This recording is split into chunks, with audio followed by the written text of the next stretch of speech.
emeghị nte emeghị imo mind ya your business n'ụlọ onwe face ye your church ka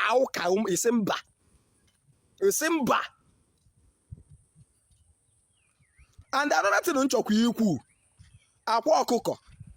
man in short ndị morning star niile ịma na gị na OnyeEze Jesus na-ayị dịkwa very careful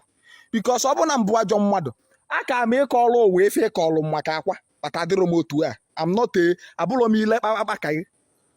aka m ịkọlụ ụwa ife ịkọlụ maka eze obi mana adịrọ m onye a I'm not like that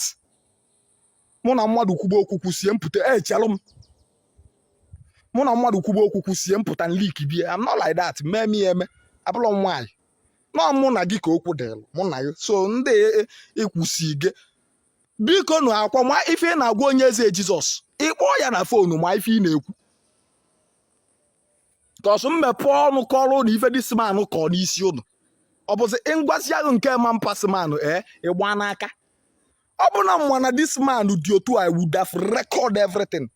from A to Z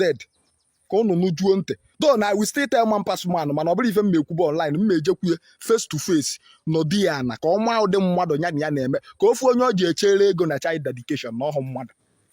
na-ama m aka nwee ndidi evidence ka fọ obele ka ọ dị complete ka m wee bọzie gị ike